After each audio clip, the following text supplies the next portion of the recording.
it is the greatest honor and privilege to have Shoshana sing a Brayer.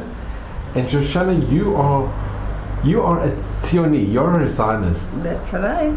Your father was a Zionist. Right. You told the story. Not too bad he didn't go to Israel instead of going from Poland to Czechoslovakia. This was a biggest mistake. Did he regret it? I don't know. He died and I don't know, but we never spoke about it. But you fulfilling the dream. You came and you fulfilling the dream. Yeah, well. And you brought Menachem. Right. You did the most amazing thing.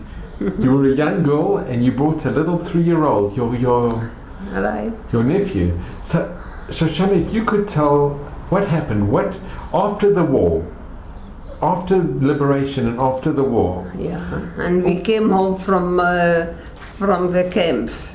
You were in Theresienstadt, Theresienstadt, right. We didn't go, but we were shipped there, imprisoned there. And you came back to your home in... And after the war I came back with my mother, and we were 4 children coming back home. So right away they opened the organizations, the Pola Mizrahi, they started to...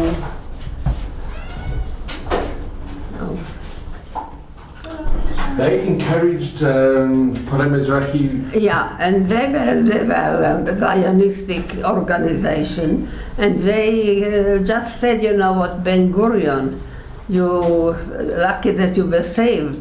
So what are you waiting for? Another assault kazeh should happen? Come, let's build our own home.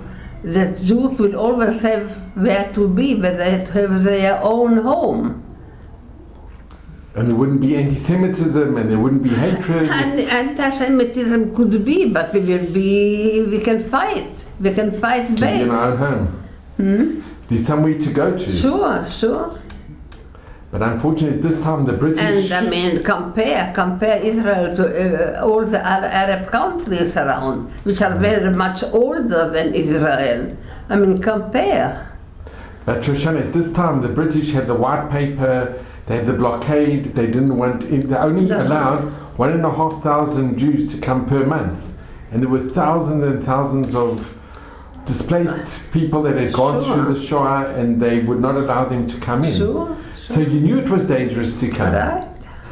But what happened? Did you tell your parents you wanted to go? So my father died. My mother, it was in every home at that time. Okay, we didn't know it may happen, but now you know who you live with, who are your friends, who are your neighbors. So don't want it to happen again. So the only thing will be if we will have our own country and fight for it. And you heard there was an organization that was... Yes, I was among the first ones to go. But it was... And what made you decide to take Menachem? Menachem was... I tell you, because I didn't have to leave. He didn't have his parents, right? His father, yes. But he was a very broken man after the war. His mother Frida and his brother Freddy were killed in Auschwitz. His mother Frida and Freddy were killed in Auschwitz. In Auschwitz, right. And he was a little boy of 3. He was a little... Sure. And you said to your mother that you want to take him with you. Right. It was a very big responsibility. But my mother was a broken woman after the war. Whom did I leave it to? Simcha, David, I knew his head was taken, he wants to get married. And Simcha was the only, earned family, keeping the family. Chava was a year younger than me. Mm-hmm. And Ossi. So you decided... I couldn't take them with me, I would have, but I couldn't take him. And what happened is that you heard that there was an organization, Mizrahi, that they were organizing illegal... Right. And then when you told them that you want to take Menachem, and they weren't keen that you would take a 3-year-old. There wasn't much choice. But I just want to mention from your book, you said to the people, and I'm just quoting from your book, until I asked if Menachem had to be punished for surviving the war. That is the most amazing thing, that because he survived the war, why should he be punished? Right. And then they agreed that you can take him. And you took him and you went, the first stop you went to was Prague. Sorry? On your journey, the first place you went to was Prague. Prague. And then from Prague you went to Paris. I didn't go by myself. There was a whole group from the group. Yeah, of course. And then you went to an artist town in the south of France. Mm-hmm. Do you remember the different places you went to? Sure. And if you can just tell us a little about the different places and going on the train with Menachem. Well, I belonged to a group. The Papola Mizrahi, they were an how you call it, Zionistic organization, and they took their members, just like me, who survived the war, mm-hmm. and they got the same speech like I got, what are you doing here? Didn't we have enough? No, lost our people. Whoever is saved, why fight here? Mm-hmm. Why be here? Let's go to Israel and we'll build our own home there, so that another can never happen to the Jews. Because the Jews will have a home, which is their land, their home. They will have what to fight for. Yeah. They will fight. Wow. And do you remember when you were in one of the places in the south of France waiting for the illegal ship, that Rabbi Herzog, the chief rabbi, Rabbi Herzog came to visit one of the camps? Who? Rabbi Herzog, the chief rabbi of Israel. Herzog, yes. And he took a liking to Menachem. Oh yes, right. He and there was another rabbi. He was a member of the a minister. He was a minister in Israel, and he went on a certain mission to France, So he came. It was Pesach time. Who came to this hotel where we were. And when he was told about Menachem, he saw a little child, a little boy. He was a very sweet boy. We can put in. I have a picture, but. Anyway, and yes, he helped me. He helped me definitely. He gave me a letter to the kibbutzim here, because at that time the kibbutzim did not get money for keeping children, so they were not too keen to take them in. And this one I wanted the religious kibbutz. So here's a picture. I just want to show you of Menachem from your book. Oh, right. This is Menachem at the bottom. That's my father. And this is Menachem. Right, this is Menachem. So we'll just show, there's a picture of Menachem on the way to Israel. Right. And then can we discuss what happened when you eventually found that there's a ship going, an illegal ship, and you went to Marseille? Do you remember what happened when you saw the ship and you had no money and you didn't have a ticket and you didn't have a passport or anything? Right. And do you remember? And then you just decided, I'm going to go on the ship? No. I went, they told me there was an aliyah coming from France to Israel, mm-hmm. but an illegal boat came. And they were afraid to go, who knows, and they will capture us.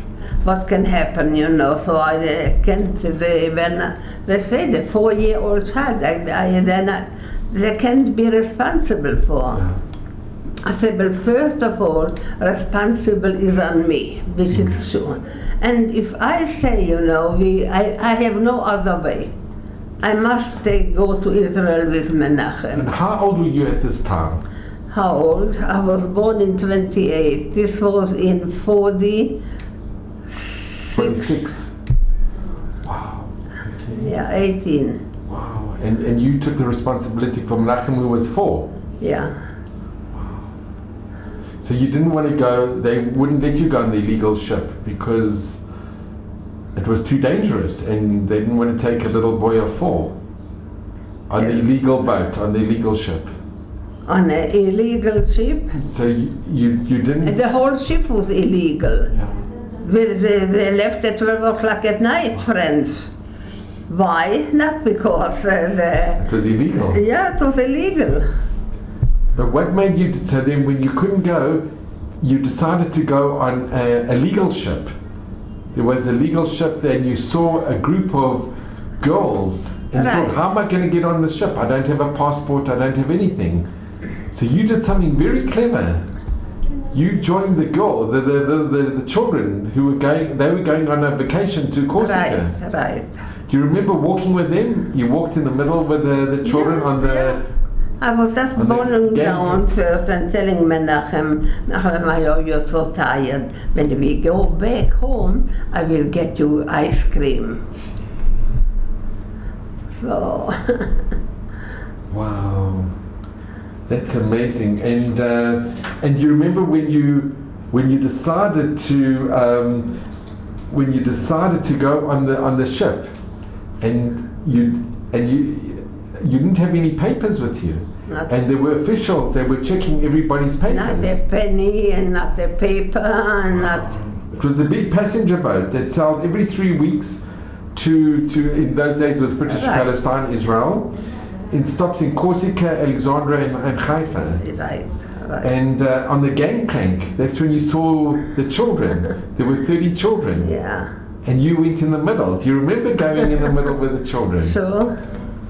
And when you went up, and then you what do you remember about the ship? Because you went in, and they saw afterwards that there were 32. They didn't see. They were, when the people come to on the boat, all the bishop, you know, this couple didn't have their cabin already. These people didn't know where their valises, you know. There was going on so much. They didn't pay so much on me, you know, and they thought that I really belonged to the group. And you put your head down to make out that you were younger. Right. You were very brave, and you kept Menachem. I guess so. And then, can I just ask, you met a very nice person, Yaakov, who you knew from Bratislava. Yeah. And he was going with his wife who was pregnant. Yeah. And they gave you the number of their cabin. Right. Otherwise I wouldn't go. If I wouldn't have a number where to go. The first, you know, I wouldn't, where the first steps where I can go on the boat, I wouldn't go. It was such miracles. It was really such miracles that, first of all, that there was this group of children, because if you walked by yourself, they would have stopped you, and you managed to go in the group, and that you had met Yaakov. It was... I am, before you will be, when you will get to that, I want to go to Haifa and go to the newspaper where they printed. I told you that the following day, on the weekend, you know, I think it was my story in the newspaper. It's a big story. Yeah. But I just want to ask you, Shoshana, what do you remember on the ship? I think you were 7 days on the ship. Right. And people gave you food, and you went from one cabin to another cabin. No, I didn't go from this, but I was on a few cabins. Mm-hmm. The luck was the first even day that there was this cabin, you know, with all the boys, all the young guys there, you know. But when they heard, you know, that I have no papers, nothing, but Menachem here, You know, they just went to, when they went to eat, I couldn't go to eat because I didn't have when everybody on the boat. They asked what's your room number, what's your cabin number. Yeah, and before even where they get your ticket, you know, before you enter even the boat, you get the number of the table you will be, you know, and the number of the room. And I didn't have that. Wow. But lucky this guy, you know, he helped me a lot. Jacob. He organized, when the boys heard, you know, that a young girl going illegal to Israel. Wow. And with Menachem. Menachem, I didn't have much to do with him on the boat. The boys, they all, you know. Really? Yeah, they all had siblings home, you know, and left them home. Now he was a little boy, they could, you know. And he didn't cry, or he didn't? Because he wasn't with his parents for some time already. He learned, you know, be happy with what you have. And Shoshana, after the 7 days, when you finally saw the shoreline and you saw Haifa, how was your feeling when you saw your dream of coming home? We got up early. I mean, most of the passengers got up very early to see Haifa from far away, because Haifa is a mountain. Mm-hmm. And to go little by little to that mountain, you know, it was something I will never forget. You compared it to somebody seeing their lover and going step by step. Nachon. And that first I was view. talking only from Eretz Israel, Menachem. Do you see the homes? That's all in Eretz Israel. And we are going there. Coming home. Yeah. And eventually when you arrived, now you had to again, the officials came on the boat and they wanted to see everybody's papers. Nachon. So here's a very interesting story that you told them you don't have papers. Nachon. And they called the captain. Nachon. And the captain, do you remember what the captain said to you? He was very sympathetic. He said to she's your citizen, you know, take her, do with her whatever you want, you know. But he said he cannot take me. He can, I mean, legally he cannot leave me there. He must take me back. Mm-hmm. If they find a passenger who didn't have a ticket and didn't have the papers and everything, he has the right to take me back. Because it's part of French, he said you're on French soil. Right. The boat is like French territory, sure. But he said something very nice to you. He said, if you tell me the truth, you have to tell me the truth, because they wanted to know, did somebody on the ship help you? Of course. That was their main concern. Right. And when not only on the ship, even in Israel, who helped you to get to come here when we leave? How did you know that we're leaving at that day and at that hour? So I said, yes, we went to it's in the newspapers. I mean, that's nothing illegal. The boat would come here anyway. He went to... But you told them that you went with the girls, with the children, and you came on, and nobody helped you, and you did it yourself. Right. And then he told the British authorities, she told the truth, and I promised her if she tells the truth... She was leaving me here, she's not taking me. And he was very sympathetic to you. Yeah. And now the whole story happened, because now the British, they were very worried that that this is going to get into the press, that how they're ill-treating of course. A Holocaust survivor with a young child. And they didn't put it in the paper, only the Bnei Akiva, you know. They put, because I asked and I want to put it in the paper. But Shoshana, do you remember the convoy when they took you to Atlit? Do you remember what they did? What? They all the shops, all the street was closed. Yeah, okay. All the whole street, you know, which happens when they know that an illegal boat is coming, and there will be trouble, you know. They close the stores and everything, you know, and that's what I did. And what happened when you got to Athletes?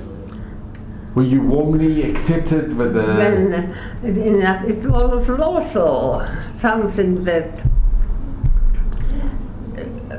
before I came, there was a group of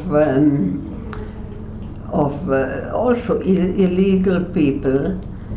Illegal Jewish refugees? Refugees. Survivors Right. of Shoshana. Survivors, yes. And the British said that they are not letting them in, any illegal person. Anybody with a passport, everything can go. So, so they rebuilt the entrance there so that only one single people can go in there, and there you go down. There was a ladder, you go down to the boat. So that's what happened with me when everybody was when everybody already was down there. There was a guard who checked everybody's papers and everything. He got the orders by phone. There's a young girl, about 15 years old, and a little boy, 5 years old, 4 years old. Only they can go without papers. They have no papers. That's okay. But other than only the illegal people who came with a group. So when he made the entrance easy for me to go in, because it was just a time when they made this entrance for illegal people. All they went to breakfast at 8 in the morning, 9 in the morning, what. And I said to the guard, "What are you doing? You're opening the gate? For whom?" He said, "No, don't be so happy. Not 20 people. I got the order to open the gate only for a girl about 15 and a little boy 4. When they heard this, they didn't need my name. They knew that I stayed behind. Wow. And they write that the whole machane was up and down and everything. Shoshana came, Shoshana is here. And Shoshana, in the camp, when you came, your first day, do you remember your first day in the camp? Sure. You must have been very happy to be now that you were in Israel. What question? That I'm again with my group, with my friends. Wow. And that I am and I'm already in Israel. And you stayed in the camp in Atlit? Sure. For how long? Do you remember? For how long? About a month. And then what did they do? And when they released this group of people who I came from France, you know. Mm-hmm. So I was also released. And where did you go after Atlit? Where did I go? To my brother Eliezer. And then you made a new life in Israel. Mm-hmm. And that's how you made a new life, but you remember the war, you remember the War of Independence. Sure. Wow. So Shoshana, I just want to ask, how do you feel that you were the one that fulfilled your father's dream of coming back to Eretz Israel? I tell you, I was very happy. I was. And you're happy with your decision that you came here? Oh, sure.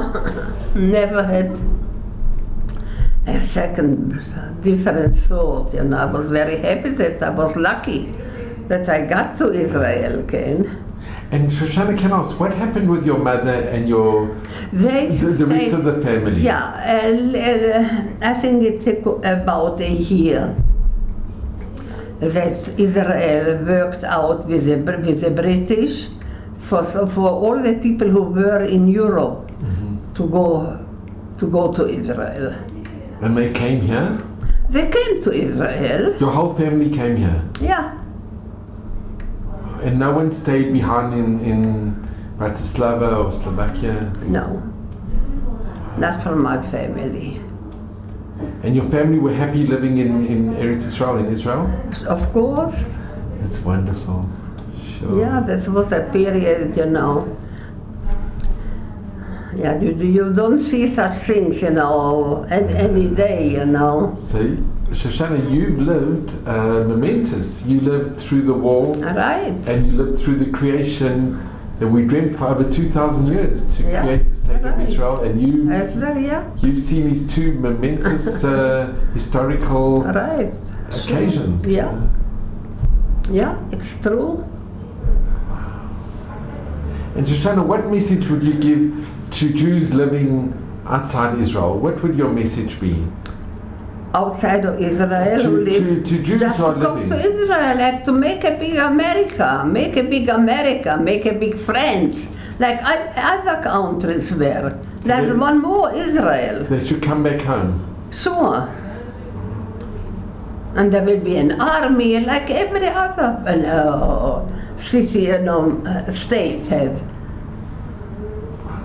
Of course, that was the sea. That was Wow. that's why all the illegal people came to have an army here. To have a place to go to. Of course, which is yours, and not where they can throw you out. And not where they can call you. Right. They can send you to concentration camps. You can be. Again, we will not let that happen. Never again. Never again, And the statement, never to forget. This, of course. Yeah. Never forget, right. I mean, I remember people would point who knew me already and point out, you see here, she came illegally. So Shoshana, I just want to thank you so much.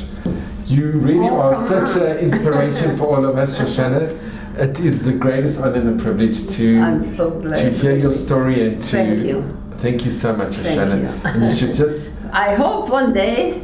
Maybe I will be able to pay you, or never, not now, not to God pay forbid. you. I think that you can pay. God forbid. But I'm on a reward. Shoshana, just the biggest reward for me is meeting you and hearing your story. I couldn't wish for more reward. Yeah, okay. So just God bless Shoshana in good health, mazel and bracha. And your story is so inspiring.